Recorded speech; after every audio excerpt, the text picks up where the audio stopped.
Welcome back to another episode of Rock Boys Football. Billy Napier, the Florida Gators working their way through fall camp, and as the pads start coming on, the bullets start getting a little bit more live. We start getting a little bit more intel on some players that are standing out. But I think more importantly, just how this Florida team is going to look in 2024. Now, my biggest takeaway, and something that we've talked about extensively over the last couple of months, I get a lot of questions in the comment section on why am I a believer in this Florida Gators team heading into 2024. It has a lot to do with depth. And you look at this Florida Gators program, people are not going to talk about depth when they're getting up there on ESPN and the national media analysts are talking about this Florida roster. They're going to talk about Graham Mertz. They're going to talk about Eugene Wilson. The Florida Gator fans know damn well that, yes, there were some bright spots over the last 2 years within this Florida Gators program, but the depth, specifically along the line of scrimmage, was just not where it needed to be. And it kind of reared its ugly head in the 2023 season, where at the end of the year, in the month of November, Florida really struggled. And when you see teams struggle towards the back half of the season, it normally has to deal with the lack of depth. We certainly knew Florida had that going into 2023. You look at this Florida Gators roster in 2024, we've said this all summer. It is significantly deeper. And you listen to Billy Napier get in front of the media during these fall camp press conferences, that's the first word out of his mouth is competitive depth. I mean, there are a lot of roster spots that are up for grabs during fall camp. And if you want to play for this Florida Gators team, you're going to have to be great in practice. It's not only going to help the practices be a little bit more competitive, but when you get into the season, specifically in October and November, having a lot of capable bodies that you can rotate in and out, that matters. It's not going to get talked about by the national media, but it matters. And I think that's where Florida probably takes their biggest step heading into 2024. Really excited to get into a few breakout players, few of the big storylines that we're kind of monitoring during this fall camp for the Florida Gators. Before we do, as always, just want to say thank you to you guys and to the Florida Gator fans. You guys know I love talking this program, but more importantly, the amount of support, the amount of feedback you guys throw in the comment section, it's been amazing. I can't thank you guys enough. If y'all do enjoy the content, consider subscribing to the channel. And without further ado, let's get into this one. I want to start probably the biggest storyline that we have now going into week one against the Miami Hurricanes.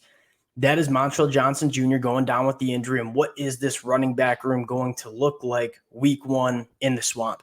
And Billy Napier got up and said, and it kind of makes sense. And we kind of talked about this the other day when we were breaking down the news of Montrell Johnson, a little bit of a blessing in disguise, because we were going into the 2024 season with one of the question marks being, what does the depth look like at the running back position? Because Montrell Johnson goes down, you're getting a lot of reps to some of these young guys that we think are really talented. We think are going to be good football players in 2024, but those players are now getting a lot more opportunity in fall camp.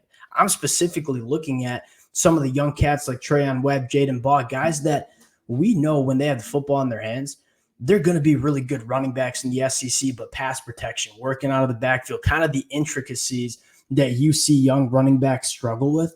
The more reps that they get during fall camp, it's just going to make them better football players through the duration of the 2024 season. Billy Napier said as much. I mean, Jaden Baugh getting significant experience in pass protection, picking up blitzes, stuff that when you're normally a freshman, you're not even getting many reps at in fall camp because you're sitting there at running back 3-4 on the scout team. Jaden Baugh is getting thrusted into action. That's going to make him a better football player in 2024. We talked about it. It obviously hurts. There's no way around it. I've been very vocal that I think Montrell Johnson Jr. is still going to be one of the better running backs in the SEC. That being said, getting some of these young cats a little bit more work in fall camp, I think is going to pay dividends for this Florida Gators program in 2024. The next position I want to talk about, and really the position that we're monitoring the most during fall camp, is the offensive line. And this is where that competitive depth, it certainly matters. I mean, you backtrack 12 months ago, Billy Napier didn't have a choice. They knew Damian George wasn't going to be a great right tackle in the SEC, but they didn't have a choice. They had to throw him out there. You look at the depth and competition within this offensive line heading into 2024. One, players are playing their right positions because you have that depth. That's number one, probably the most important. I think more importantly, you're getting a ton of guys that are kind of emerging. And you kind of look at this Florida Gators offensive line, go back 12 months ago, you probably didn't even feel great about your starting five. You go into the 2024 season, you start hearing about Cam Waits getting some work at right guard, probably the better position for Cam Waits. You start to hear about some of the young cats taking that step. I look at this Florida offensive line and say, not only are we getting more comfortable with the starting five, we're starting to feel more comfortable with the offensive line 6, 7, 8, 9, which again is going to matter. It is very hard to get through an SEC schedule with your offensive line staying the same. If you have the ability to cycle guys in, if a guy goes down, you can kind of plug and play the guy in the 2 deep. That's going to matter. Florida didn't even have a good starting five last year. They didn't even have 5 guys they could trust. Now it feels like now with Damian George kind of kicking inside, you trust your starting five, but you're also starting to trust the offensive line 6, 7, 8. And again, that's going to matter, especially in the months of October and November.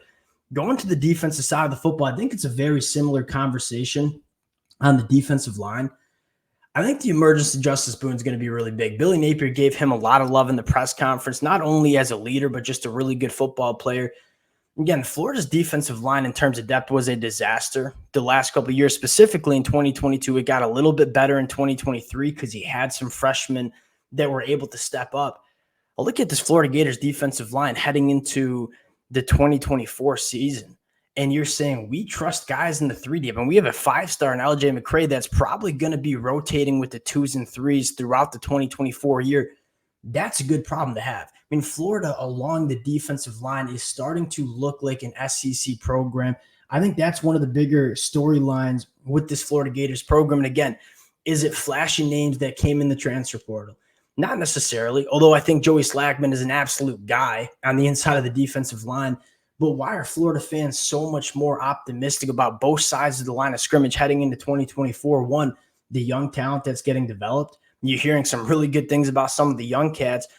More importantly, they're just acquiring a little bit more depth. You are feeling more comfortable with your 2 and 3 deep along the line of scrimmage. And again, in the SEC, that certainly matters.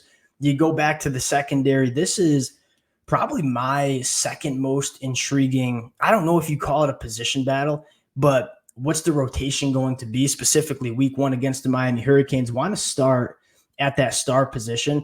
This is a position that's extremely important in this Austin Armstrong defense, where we know Austin Armstrong wants to give a lot of different looks. He wants to send a lot of pressure from different spots. That star position, you have a lot of different responsibility, whether it's getting after the quarterback, whether it's giving run support, whether it's in coverage. You got to be able to do a lot of different things. I'm a massive fan of Sharif Denson. We got to see more and more of him as a true freshman at that star position towards the end of the year. That kind of highlights, again, some of the question marks we had about depth last year. Is you kind of just had to play guys like Sharif Denson as true freshmen, whether they were ready or not. I think for the good news for Florida, a lot of those young cats in the secondary were ready as true freshmen, guys like Jordan Castell, who we're going to talk about in just a little bit. What I think so interesting about the star position, you're starting to hear a lot of buzz around Aaron Gates. Aaron Gates was a fascinating prospect coming out of high school in that 2023 cycle, where I think he was just kind of a slept-on kid because he tore his ACL his senior year, didn't play much football, played 1 snap, I believe, for Florida in 2023. There's a lot of buzz getting created about Aaron Gates, and you suddenly look at that position battle, Sharif Denson, Aaron Gates, guys like Triquez Bridges getting some reps at that nickel position. Again, there's some competitive depth there. And then you look at Jordan Castell. What I'm hearing from Jordan Castell, I'm so fired up about. He might be the most important player on defense for Florida. Going back to Austin Armstrong, what he wants to do on the defensive side of the football, Austin Armstrong wants to send a lot of pressure. If you were going to send a lot of pressure, you need your safeties to be able to hold up in man coverage. Billy Napier got up there yesterday in the press conference and was like, Jordan Castell has corner coverage ability. Massive storyline, because Jordan Castell is going to have to play a lot of man coverage as a safety, where it's really hard to find safeties that have that man coverage ability. Jordan Castell has it. That's going to free Austin Armstrong up to get a little bit more creative in terms of how he wants to use this defense and how he wants to send pressure. You saw Austin Armstrong maybe overcomplicate the defense a little bit last year, especially with how young they were on the defensive side of the football. All of these guys going into year 2 just having a stronger grasp of what Austin Armstrong wants to do on defense. That's another reason to, at least in my mind, believe in this team, not only from a depth standpoint, but all of these young guys getting more experience with how Austin Armstrong wants to do it. It's no secret. Austin Armstrong's defense is extremely complex. A lot of these young guys were thinking more than playing last year. I think you're going to see a lot more playing than thinking in 2024, which is just another reason we kind of think Florida is going to take some massive steps on the defensive side of the football. Yes, they made some transfer portal additions. That's one of the biggest flaws and fallacies in terms of evaluating teams in the offseason.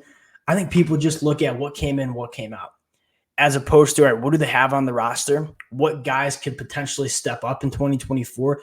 That's where you're excited about Florida. They didn't make a ton of flashy additions. Again, I'm a fan of guys like Pup Howard and Joey Slackman, but if you're excited about Florida, it has less to do with the transfer portal additions they made, and it has a lot more to do with guys like TJ Searcy or Kelby Collins, Jordan Castell, Bryce Thornton, Sharif Denson, those guys taking those steps. And again, going into year 2 with an Austin Armstrong, I think they're going to take those steps, not only just as football players, but a stronger grasp of what Florida is trying to do on defense. Those are the reasons we're believing in Florida. These position battles are going to get real really, really quickly. We'll continue to cover it, break it down. We'll cut it there, though. Appreciate you guys rocking with the fellas. I have a blast talking Florida. The amount of support means the world. If y'all do enjoy the content, consider subscribing to the channel. Appreciate you guys. We'll talk to y'all